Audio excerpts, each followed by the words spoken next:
So you want to pick up the ZTE Blade V8 Pro, but you're still on the fence. So in this video, I'm going to tell you some high points of and advantages of picking up this device over some other devices that are in the same category. They might offer a little bit less or a little bit more. So the first thing is the phone itself is a new product that just hit the market, and it's from ZTE, obviously. So some high points of this phone and some low points I'll cover in this video. So some high points of this phone are definitely the price. The price is $229, and compared to some other phones in the price range, you might think that this one may have a little bit more to offer or a better overall experience right out of the box. And when I say right out of the box with experience, I mean the software. So they offer a stock experience right out of the box on their devices. So that's a plus for some people. Some people don't like stock. They think stock is boring, and I completely understand that. But you'll get a very fast and fluid experience with this software out of the box. So customizations are still always there. You can add shortcuts and widgets, because I have a widget right there on the top. So that's just something to consider if you, I think it's one of the strong suits of the ZTE Blade V8 Pro right out of the box. The software experience is going to be close to stock, and if I'm a person who's interested in stock looking devices without having to add a skin, this is one that you could possibly consider. Next is the, besides the price and the experience right out of the box, next is the screen size. Now the screen size is not too big nowadays, and it's not too small. It's kind of almost middle ground, 5.5 inch 1080p display, super crisp. It's a very solid screen, and I think it'll be very impressive if you were to see it in person. And even on video, it probably looks pretty good. And I have a black wallpaper here, but I could change this to a more vibrant one. But this is definitely a great screen coming in at 5.5 inches in 1080p. When you compare it to something like the iPhone 7 or the iPhone 6s Plus, you're paying a world's more for the same size screen and a pretty much probably better quality here on this phone.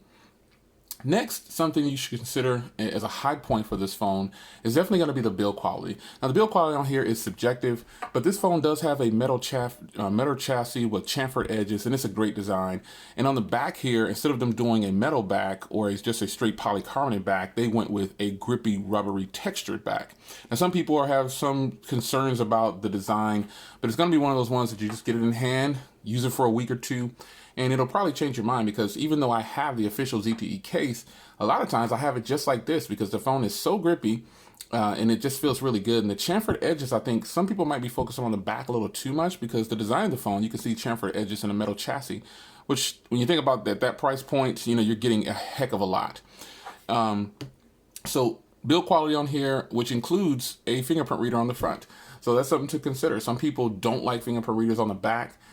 That's my preference. I like them on the back, but I can deal with it on the front. You're getting a whole bunch here for that price point of $229. You also get an SD card slot, and that's something. And this is also dual SIM, and the dual SIM does work, but you can only have one for LTE at a time. So keep that in mind. But other than that, the build quality is definitely a plus over some other devices on the market. And consider the price still. I started with the price, so consider what I'm saying and think about the price as I go along here. Now, this has 32 gigs on board, which it just should be a standard for all phones nowadays. 16 gig phones that come out, I just don't understand it. Even the average consumer, I would want to give them at least 32 so they can actually get at least 16 gigs free.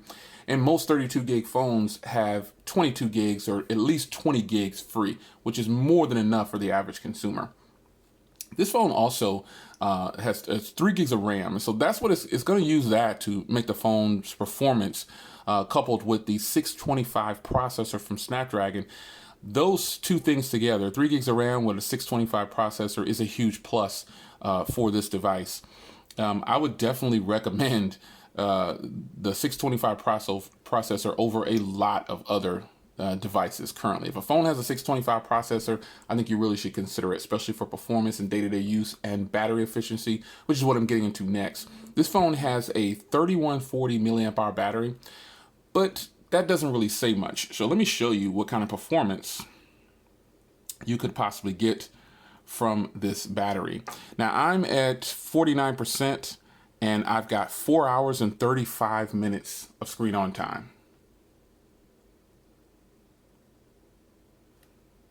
I just dropped to 49%, and I've got 4 hours and 35 minutes of screen on time, and I'm projected to get at least 9 hours and 45 minutes on every charge, and with a day of battery. That would be accurate. Because I've actually been using this for more than a day, and the battery life, I pulled down at least 8.5 hours on a charge, and it definitely lasted me on my last charge for almost 2 full days. I was blown away. I was blown away. So that's something that you definitely could consider when thinking about buying the V8 Blade Pro. So with that, all things are not always well with the device. So if you're a person who's heavy into photos or heavy into media, this is where the phone might turn you off just a little bit. The cameras, the front and rear cameras, now it has dual 13 megapixel cameras on the back, and you get to do some pretty cool effects with it. It's a very impressive camera, and I think that it's not such a disappointment, but it's more of a, a person might, if you're heavy, I mean, this is to a person who's heavy into it. If you're heavy into it, you shouldn't be looking in the $200 price range anyway, because there's not very many phones out there in that price range that can produce very solid photos and great effects at $200. However, it is something to consider. As you can see here, this phone has tons of modes. Manual, sports, time-lapse, multi-exposure, slow motion, panorama. It has bokeh effect. It has multicolor. It has monochrome, all of which are really solid. However, just consider that if that's the main selling point on a phone for you, you probably want to look elsewhere. That's not to say that these cameras are bad, but people who are into photos really heavy, I would say move up to something like, well, I won't give a recommendation in this video for that. I would just say, because I want to focus specifically on this phone, the cameras on this phone are good enough for me. I've done rear and front videos, and they're good enough for me. I'm not looking for spectacular photos that I can print and hang on the wall, and decorate my house with when I pick up a phone like this. The phone has so many high points that the camera not being the top of the line camera is not disappointing. It's actually really, really solid. And I stand firm on that. I think this is a really good camera. There are some times when the bokeh effect doesn't come out and the aperture comes out wrong, but that's just me adjusting it incorrectly because, again, I'm not a photographer. So that's why I have kind of realistic expectations when it comes to this camera. But this message that I'm talking about, the camera, is for the person who's set on saying, when I buy a smartphone, the camera is the first thing that I look at and it has to be the best.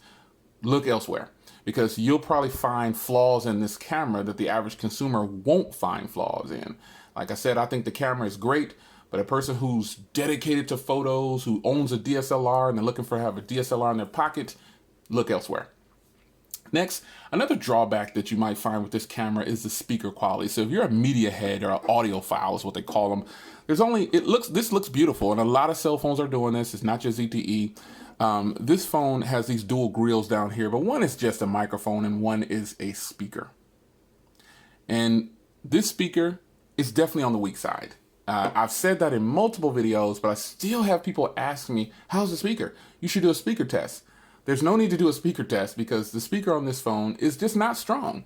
It's good enough for a small room or just you to listen to it, but you won't be blowing away any audio files like super sound, nothing like that. Look to the Axon line for stuff like that. Pocket friendly, by far the best purchase for that is definitely going to be the Axon 7 Mini, and that's just hands down. But those are just a couple of high points and several high points and a couple of low points I would say about this phone. The good definitely outweighs the bad in my point of view. And I don't know that you'll find any other video review of this phone saying anything different. You might, because everybody's perspective is different on a phone review. But I know that I agree with most. Every review on this phone says the speaker needs improvement, and that's just the truth. But you can install sound boosters, but it's just not the same. And this phone does have Dolby, but it's just not the same as having a very, very, very loud speaker. That's just one of the things. There's nothing you can do about it. So it is a good phone. Is it worth the $229 price point? Yes. Would I recommend this over several other phones on the market? Of course. Some people have been asking me how do I feel about this against blue devices, and they're naming like all these blue phones. This is better than any of the blue phones that I have come across that, in my experience. I wouldn't recommend any blue phone over this phone right here, and that's just a fact. That's just my perspective though. So those are some high points and a couple of low points on the Blade V8 Pro. Battery life is fantastic. That's something that I look at. And if you're wondering what I look for on a phone when I'm searching for it, it has to have fantastic battery, because if it can't stay on through a full day, it doesn't matter how pretty it is, how good the cameras are. It doesn't matter about any of those. It doesn't matter how beautiful the screen is. If it can't give me more than 4 hours of screen on time in a single day, something's wrong. And that's the low end for me. You know, I'm not interested in that phone probably at all.